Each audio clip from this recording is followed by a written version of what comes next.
എളുപ്പത്തിലൊരു മോര് കാച്ചുന്നത് എങ്ങനെയെന്ന് നോക്കാം. ആവശ്യത്തിന് വേണ്ട സാധനങ്ങൾ: കട്ടത്തൈര്, ചെറിയ ഉള്ളി ചെറുതായി അരിഞ്ഞത്, ഇഞ്ചി വെളുത്തുള്ളി ചതച്ചത്, ആവശ്യത്തിന് പച്ചമുളക്.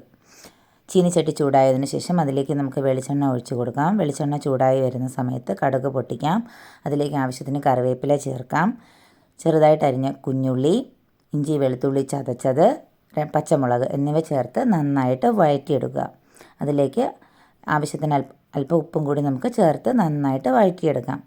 ഇത് ഇത്രയും വഴണ്ട് കിട്ടുന്ന സമയം കൊണ്ട് മിക്സിയുടെ ചെറിയ ജാറിലേക്ക് അല്പം തൈര് വീഴ്ത്തി ആവശ്യത്തിന് വെള്ളവും കൂടെ ചേർത്ത് നമുക്ക് ഒരടി അടിച്ചെടുക്കാം. അപ്പോൾ അത് റെഡിയായിട്ടുണ്ട്.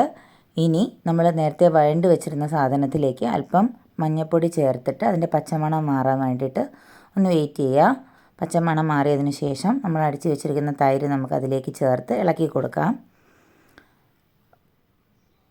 ആവശ്യത്തിന് വെള്ളം വേണമെങ്കിൽ ചേർക്കാവുന്നതാണ്. കളറ് പോരാ എന്ന് തോന്നുന്നുണ്ടെങ്കിൽ അല്പം കൂടി മഞ്ഞൾപ്പൊടി ചേർത്ത് നന്നായിട്ട് ഒന്ന് ചൂടാകാനായിട്ട് വയ്ക്കുക. ഇത് തിളയ്ക്കാൻ പാടില്ല. അങ്ങനെ നന്നായിട്ട് നമ്മുടെ കറി ചൂടായി വന്നിട്ടുണ്ട്. ഇനി നമുക്ക് മറ്റൊരു പാത്രത്തിലേക്ക് ഈ കറി മാറ്റാം. അങ്ങനെ ഈസി മോര് കറി റെഡി ആയിട്ടുണ്ട്. ചൂട് ചോറിനൊപ്പം വിളമ്പൻ അടിപൊളി മോര് കറി തയ്യാറായി കഴിഞ്ഞു. Thank you for watching. Like, share and subscribe.